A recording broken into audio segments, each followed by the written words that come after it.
Hello students, how are you all. I hope कि आप सभी बहुत अच्छे होंगे और आप सभी ने जो पिछला चैप्टर वो अच्छे से कंप्लीट कर लिया होगा।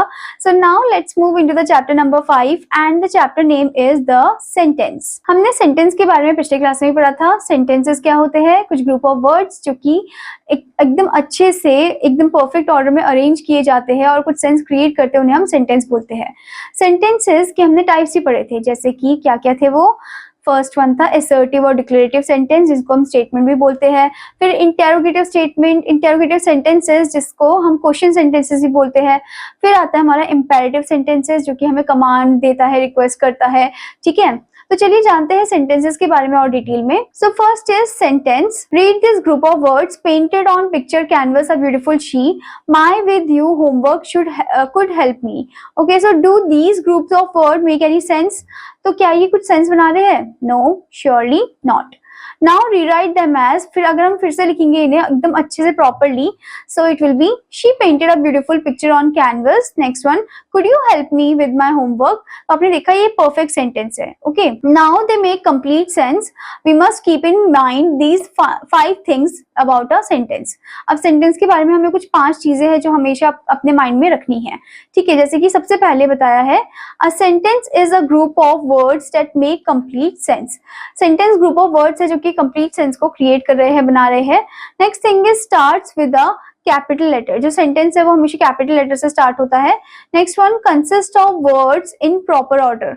ये कुछ वर्ड्स कंसिस्ट करता है जो कि प्रॉपर ऑर्डर में अरेंज होते हैं। Next thing is ends with a full stop or a mark of interrogation or a mark of exclamation। या तो full stop में या interrogation question mark में या फिर exclamation mark में end होता है ये। next thing is always has a verb in it। हमेशा verb होता है sentences में। okay, वरना sentences अधूरे हो जाते हैं verb के बिना। Next one makes complete sense, और एक कंप्लीट सेंस को क्रिएट करता है। So now let's move into the next topic that is phrase. So read these group of words. कुछ ऐसे ग्रुप ऑफ वर्ड्स आपको दिए हैं जैसे कि an old castle, on the beach, then a sweet home, then with proper care. So these group of words make sense but no complete sense, they are phrase. Okay, तो ये जो group of words है ये sense तो बना रहे पर complete sense create नहीं कर रहे, तो इसलिए हम इसको फ्रेज बोलते हैं। जैसे कि आप इस क्लाउड में भी देख सकते हो, a phrase is a group of words that make sense but cannot stand on its own। एक फ्रेज जो है ग्रुप ऑफ वर्ड्स है जो कि सेंस तो क्रिएट करता है पर वो इतना फुली फॉर्म में नहीं करता है कि वो अपने आप स्टैंड ऑन कर सके। Okay, now students, before moving further, there is a note given. As you can see, we should remember that not every group of words is described as a phrase। कि मतलब हर एक group of words जो है वो phrase को describe नहीं करता है। A phrase must have some sense। Phrase में कुछ ना कुछ सेंस तो होना चाहिए। जैसे कि आप देख सकते हो point 1, had their meal not a phrase। Okay, मतलब कि had their meal not a phrase। ठीक है, मील लाइक had their meal जो है वो क्या है, एक फ्रेज नहीं है। Okay, now next thing is a delicious meal. अब ये जो डिलीशियस मील है ये क्या है, एक फ्रेज है। ओके, तो आपको हमेशा ये याद रखना है कि हर एक ग्रुप ऑफ वर्ड्स जो है उनको हम फ्रेज के फॉर्म में डिस्क्राइब नहीं कर सकते हैं। ठीक है, फ्रेज में कुछ ना कुछ सेंस तो होना चाहिए। Okay, now here come the next thing, we can make a sentence from a phrase by adding some words to it. हम सेंटेंस को एक हम फ्रेज से एक सेंटेंस को क्रिएट कर सकते हैं by adding some words to it, कुछ वर्ड्स को ऐड करके। ठीक है, जैसे कि आप देख सकते हो द नेशनल ट्री आपको दिया है, तो इससे आप सेंटेंस क्रिएट कर सकते हो कुछ वर्ड्स को ऐड करके, जैसे कि banyan is the national tree of India. Next one, on the footpath आपको दिया है, so always walk on the footpath on the road. Okay, so इसी से रिलेटेड स्टूडेंट आपको एक्सरसाइज भी दे रखी है, वो एक्सरसाइज आपको कंप्लीट करना है। Now the next topic in this one is parts of a sentence. A sentence has 2 parts, a subject and a predicate। 2 part होते हैं, सब्जेक्ट और predicate. A subject is a person or thing in a sentence about which something is being stated। Subject एक person और thing होता है जिसके बारे में कुछ बोला गया है। Okay, a predicate is that part of a sentence that tells something about the subject। जो सब्जेक्ट के बारे में कुछ बता रहा है उसे हम प्रेडिकेट बोलते हैं। जैसे कि for example, a huge crowd gathered to watch the magic show। a huge crowd आपका क्या है, सब्जेक्ट है। Okay, gather to watch the magic show ये क्या हो गया, आपका प्रेडिकेट हो गया। Okay, now the next example is the mouse requested the lion to forgive him। the mouse जो है आपका सब्जेक्ट है और requested the lion to forgive him, that is the predicate। okay, जो कि सब्जेक्ट के बाद आता है। now student, before moving further, there is a note given। In a sentence the subject is usually followed by the predicate. Sentence में subject जो है वो हमेशा फॉलो करा जाता है by the predicate, but sometimes it is placed after the subject, पर कभी कभी ये सब्जेक्ट के बाद भी प्लेस होता है, ठीक है। For example the highest peak in the mountain is mount Everest. जो हाइएस्ट पीक है माउंटेन का माउंट एवरेस्ट है। सो आप देख सकते हो highest peak in the mountain ये प्रेडिकेट है और सब्जेक्ट फिर बाद में आया। तो कभी कभी ऐसा भी होता है कि सब्जेक्ट बाद में आता है, प्रेडिकेट पहले आता है सेंटेंस में। ओके, इसी से रिलेटेड आपको एक्सरसाइज दी गई है, तो ये एक्सरसाइज आपको खुद कंप्लीट करना है student. Now let's move into the next topic in this one, that is kinds of sentences. Sentence के काइंड दे रखे हैं। There are mainly 4 kinds of sentences. So the first one is assertive or declarative sentence, जिसको हम statement बोलते हैं। Next one is interrogative sentences, जिसको हम क्वेश्चन बोलते हैं। And the next one is imperative sentences, जिसको हम कमांड, इंस्ट्रक्शन, एडवाइस, रिक्वेस्ट बोलते हैं। Next one is exclamatory sentences, जिसको हम एक्सक्लेमेशन बोलते हैं। Okay, now let's know about each and every one. So the first one is assertive or declarative sentence, जिनको हम स्टेटमेंट बोलते हैं। And assertive or declarative sentence makes a statement, एक statement create करते हैं। It ends with a full stop, ये start होते capital letter से और एंड होते फुल स्टॉप में। Okay, and assertive sentence is of 2 type, ये 2 तरीके के होते हैं असर्टिव सेंटेंसेस, जैसे कि एफर्मेटिव और पॉजिटिव सेंटेंस, ठीक है, जो पॉजिटिविटी बताते हैं। Okay, and next one is negative sentence, जिसमें नो नॉट होता है। ओके, जैसे कि आपको एग्जांपल दिया है, my grandmother lives in Mexico.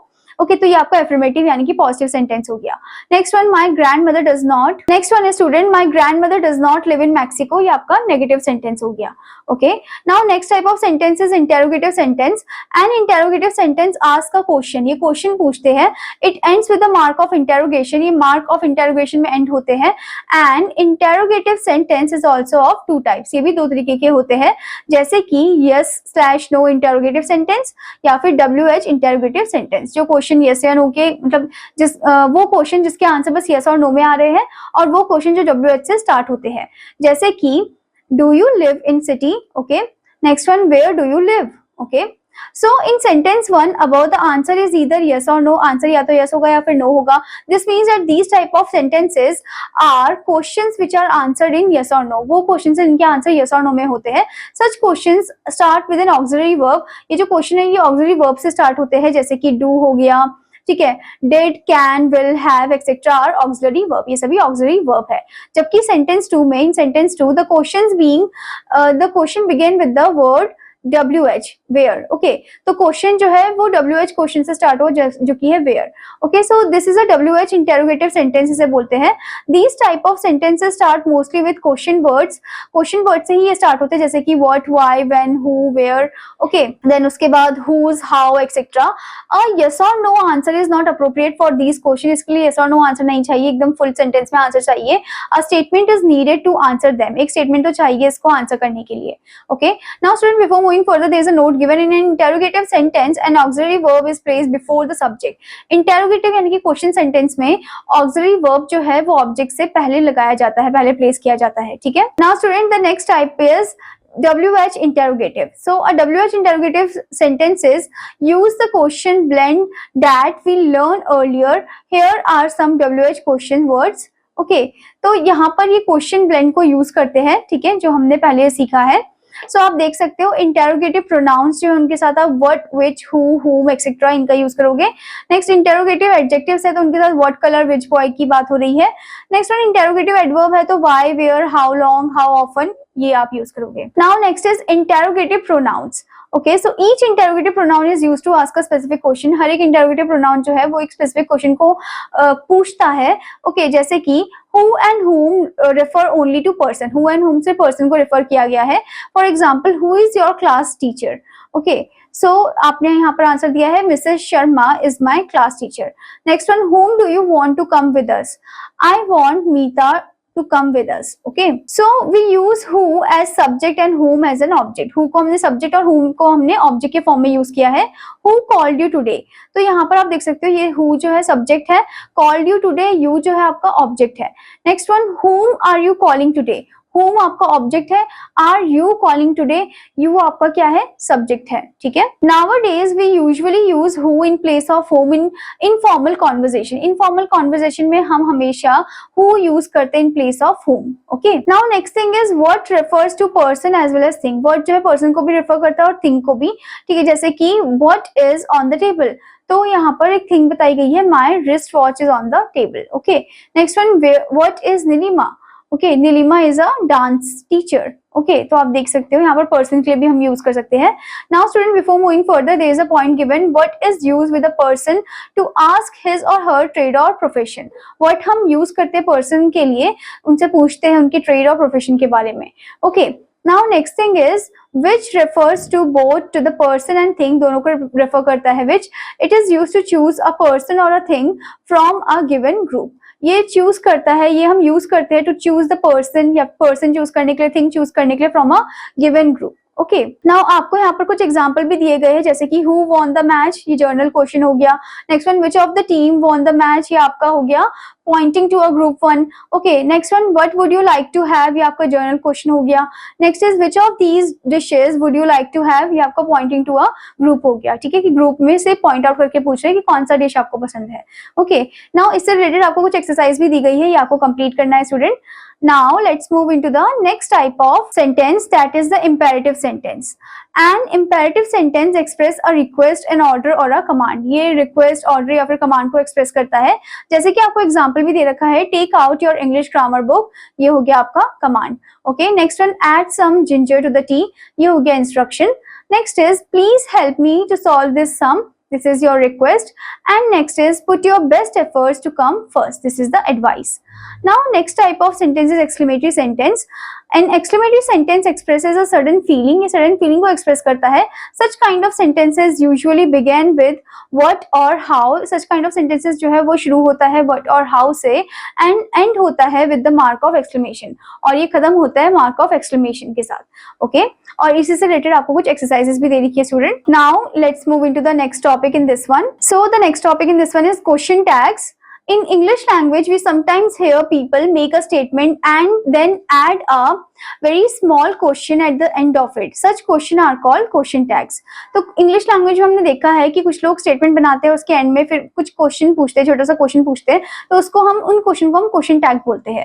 Okay, so we can say that a question tag is a very short question use at the end of a statement. Question tag एक छोटा सा क्वेश्चन है जो कि स्टेटमेंट के and में पूछा जाता है, तो ये यूज किया जाता है. We may often hear people say things like, अब जैसे आप देख सकते हो यहाँ पर लोग कुछ ऐसी चीजें बोलते हैं जैसे कि you can speak German can't you. Okay, so यहाँ पर आप देख सकते हो कि लास्ट में क्वेश्चन पूछा गया छोटा सा, तो that is the question tag. You can't speak German, can you. Okay, next is, तो आपने देखा एक जो है एकदम पॉजिटिव फॉर्म में, एक है जो कि नेगेटिव फॉर्म में जा रहा है. ठीक है, mister Pritam is an honest person, honest man isn't he. Then mister Pritam isn't an honest man, is he. Okay, they will help the poor, won't they. They won't help the poor, will they? Okay, there has been dark clouds, hasn't there? There hasn't been dark clouds, has there? Okay, so question tags are used when the person asking the question already has the information. Question tag तब use किया जाता है जब person को information पूछ रहा है और जिसका आंसर से कुछ पहले से पता है. ठीक है, उनका इन्फॉर्मेशन के पास पहले से है बट वो कंफर्म कर रहे हैं, but only wants to confirm it, बस वो सिर्फ कंफर्म करना चाहते हैं. Okay, so there are of two kinds of question tag, दो तरीके के क्वेश्चन टैग होते हैं. Those expecting the answer yes, जो कि एक्सपेक्ट कर रहे हैं answer yes. In such cases we make a positive statement, हम एक पॉजिटिव स्टेटमेंट बनाते हैं फॉलोड बाय नेगेटिव क्वेश्चन, जिसको कौन फॉलो करे, एक नेगेटिव क्वेश्चन फॉलो करे, जैसे कि हमने कॉलम ए में पढ़ा था, जैसे कि for example there has been dark clouds, isn't there. Okay, so a negative contraction is used in these question, एक नेगेटिव कॉन्ट्रैक्शन यूज किया गया इन क्वेश्चंस में. ओके, जैसे कि एग्जांपल आपको दिया है, you will have some tea, won't you. Okay, तो एक पॉजिटिव के साथ हमने नेगेटिव क्वेश्चन जोड़ दिया है, तो ये हमारे एक पॉजिटिव फॉर्म में बन गया है. ठीक है, जिसमें हम आंसर यस को एक्सपेक्ट कर रहे हैं. Okay, then another example is Meena has 2 cats, hasn't she? Okay, now those expecting the answer no, अब वो क्वेश्चन जो एक्सपेक्ट कर रहे हैं answer no. Okay, in such cases we make a negative statement, हम एक नेगेटिव स्टेटमेंट बनाते हैं followed by a positive question, जिसको क्या फॉलो करे, एक पॉजिटिव क्वेश्चन फॉलो कर रहा है, as in column B of the table, जैसे हमने कॉलम बी में देखा, जैसे कि for example there hasn't been dark clouds, has there. ठीक है, नेगेटिव था, फिर पॉजिटिव के साथ वो पॉजिटिव क्वेश्चन के साथ वो फॉलो किया जा रहा है. जैसे कि for example John and Jackie don't like football, do they. Okay, Kailash won't come tonight, will he? Mansi isn't proud, is she? She hasn't cooked it well, has she? Okay, Now student, before moving further, there is a note given. The question tag is always in the same tense as the verb is in the statement. Question tag हमेशा same tense में ही होता है जैसे verb होता है एक statement में. Okay. Next one is it is separated from the statement by a comma. ये separate किया जाता है statement से एक comma के through. Okay. Now let's move into the next topic, that is common errors in question tag. कुछ ऐसे गलतियां हो जाती है question tag में, जैसे कि errors in using tags occur when we do not match the. तो यहाँ पर बताया गया student कि जो errors होते हैं question tag में वो होते हैं जब हम we do not match the tense of the verb, जब हम match नहीं करते हैं tense of the verb को. ओके जैसे कि आप देख सकते हो, आपको यहाँ एग्जाम्पल दे रखा है, they have 3 cars haven't they, तो ये इनकरेक्ट हो गया. Okay they have 3 cars don't they, तो ये हमारा करेक्ट फॉर्म हो गया इसका. ओके तो आपको जैसे अभी ऊपर इनकरेक्ट फॉर्म में लिखा है वैसे नहीं लिखना है सेंटेंस को. Okay next is Mike is running in the marathon won't he, this is incorrect. Mike is running in the marathon isn't he. Okay, that is the correct one. Now next is when we use a positive tag with positive statement and a negative tag with negative statement. जब हम positive tag को positive statement के साथ use करते हैं और negative को negative के साथ यूज करते हैं, जैसे कि he is not my neighbor isn't he, तो वो incorrect कहलाया जाता है, वो गलत कहलाया जाता है. जबकि हमें positive के साथ negative, negative के साथ positive यूज करना है. ठीक है, जैसे कि आप यहाँ पर देख सकते हो, he is not my neighbor is he, ये correct है. negative के साथ positive हमने यूज किया है. next one, you made my clothes dirty did you, ये incorrect हो गया. पॉजिटिव के साथ पॉजिटिव नहीं कर सकते. You made my cloth dirty didn't you, ये हमारा सही है. पॉजिटिव के साथ हम नेगेटिव को यूज कर सकते हैं. ओके सो इसी से रिलेटेड आपको कुछ एक्सरसाइज भी दे रखी है, वो आपको कंप्लीट करना है. I hope student that you understood this chapter. और आपका होमवर्क है कि आपको चैप्टर को अच्छे से रीड करना है, एक्सरसाइजेस भी अच्छे से कंप्लीट करनी है. Now I will meet you in another class. Children students take care, bye bye.